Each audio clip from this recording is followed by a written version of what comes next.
Hi everyone, welcome back to another rendition of Kara at Home. So today I'm going to be sharing with you my grandma's recipe. As I was growing up, as soon as I walked into the kitchen and when the beautiful aromas of roasted coconut was on the fire and it hit me, I knew exactly which recipe it was. So from that day onwards, we always called it Mary Frances Prawns at Home. So I'm going to be sharing that with you today.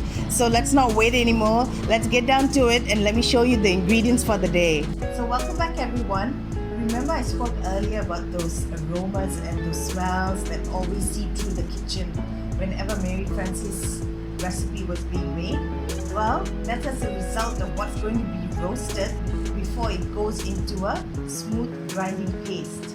So now, let me show you first what needs to be roasted on the pan before we blitz it into a paste.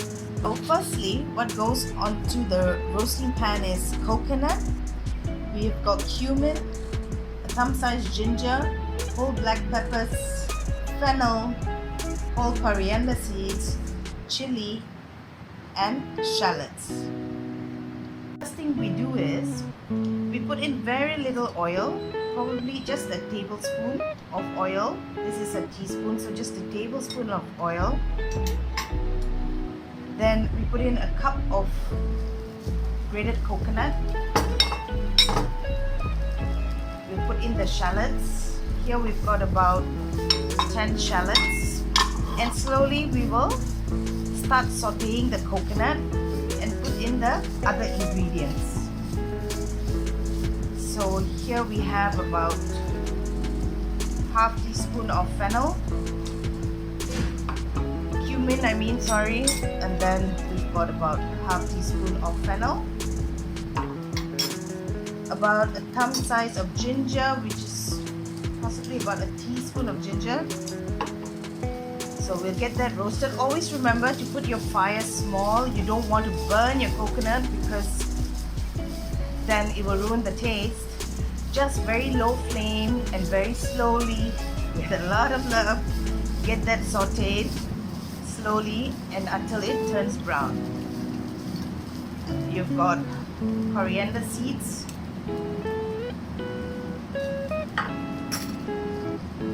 black pepper,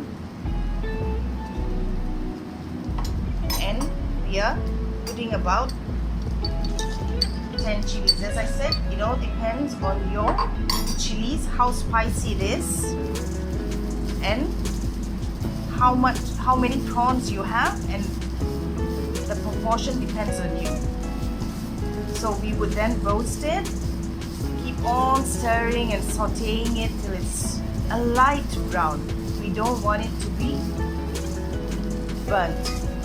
As you can see, what we've done is we've added very little oil first, just a tablespoon, right? And then we've added the coconut first and then the spices, and all we're doing is to just roast it on the fire until it's light brown, not till it's burnt.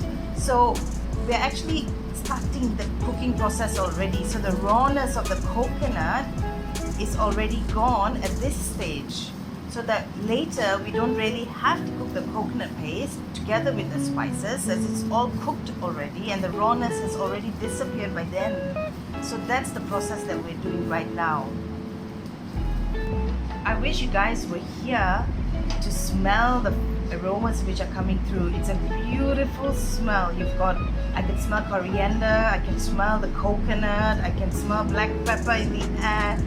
And can you now come closer to have a look at the color? This is what I'm looking at. It needs to be roasted until it reaches this color. So always remember, lovingly, painstakingly sauteed until it's brown, a light brown. But remember, slow fire and not to overburn your coconut because that would ruin your whole dish. So that's what we're aiming for, a light roasted, and you'd know from the smells that are coming through already. Here we have our ground coconut paste. Now when we grind it, you can always add a little bit of water, and I'm going to leave that to you in order to get a smooth consistency. That's all that we need. So now we'll take about 4 tablespoons of coconut oil. Make sure your pan is hot, and after that we'll take just a few spices. A cinnamon stick. Make sure your pan is hot. A cinnamon stick. 2 to 3 cloves. 2 cloves and about 3 cardamoms. Yes, and we'll give that a nice swirl. And we'll just wait for the aromas of the spices to come through. So next we've taken about 1 sliced onion. We'll put that in. And we'll start the sauteing process.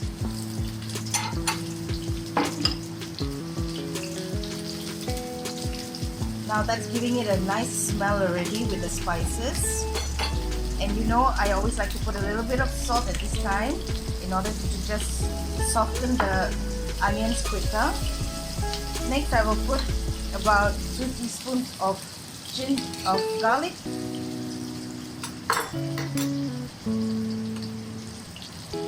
1 spoon of ginger.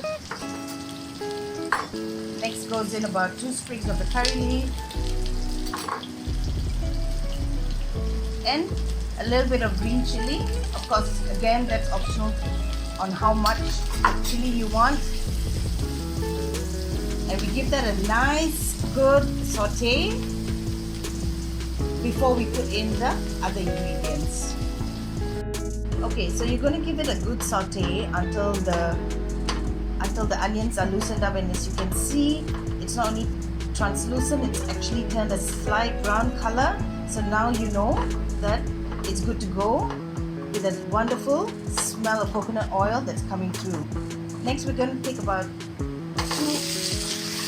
tomatoes that have been sliced, and we're going to give it a good mix, the tomatoes. And after that we'll put in about half a turmeric powder, half teaspoon, and very quickly just give a little bit of water, just so that it won't burn and all of it comes together. Yeah, as you can see, it's all sizzling, and what we want right now is to soften the tomatoes and for everything to be mixed nicely. This is what we want. We want to saute it until it's soft, and you can actually move it around nicely to a point of a slight mash in the pan. So that's what we're aiming for in order for the tanginess of the tomatoes to come through. And once it's enveloped with the coconut oil, the curry leaves, ginger, garlic, and the spices, a beautiful aroma is already coming out. So from the paste that we ground just now, we are only going to take possibly about 3 tablespoons from it. Now it all depends on how many prawns. Here we've got about 15 tiger prawns, which is about 200 grams. So although we have ground about a cup of coconut, you can always adjust. So what we are doing here is to take about 3 good heaped tablespoons of the paste, which will be used for the masala here. And we're going to give that, it's already been cooked actually because it's been roasted on the fire with all the spices. So what we're going to do is actually just to saute for a little while. And then we will add in our prawns, and as you know, prawns cook fairly quickly. And let's get to the next step. The step that we do is to just add in a little bit of water in order to loosen it up a bit. And of course, as we're going to be adding our prawns.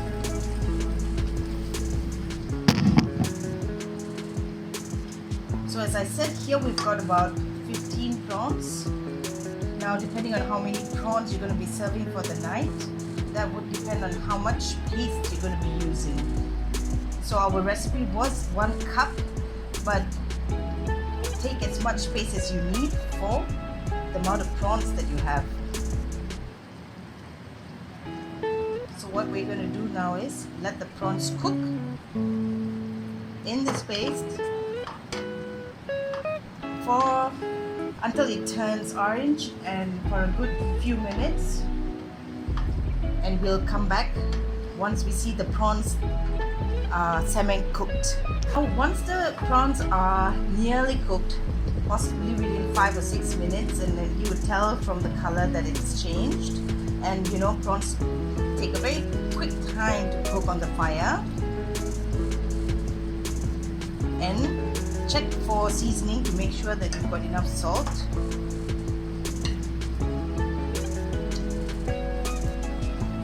We're just going to add a little bit more salt and let it cook a little bit more. So the final few things that we need to do at this stage is to add just about 2 tablespoons of freshly squeezed coconut milk. Give that a nice mix, and very quickly we need to do this process as the prawns are cooked so quickly. And the last thing we need to do is this, just to check on seasoning and to put a little bit of lime juice in order to get a little bit more of tanginess. I've squeezed in about just 2 pieces of lime, a little bit more of salt, and we're done. Final drizzle of the coconut oil just to seal in all the flavors and all the spices. Now that gives you a wonderful flavor already. Decided to take it up a notch in terms of plating it up. Now of course you have to have it. It's lovely to have with chapati, with very hard crusted bread. That's one of my favorites. With idiyappam if you'd like, with really anything apart from rice. So here we're going to put 2 pieces of idiyappam, and we decided to be a little bit fancy today. So here we have, and before we top it up with our delicious prawn gravy.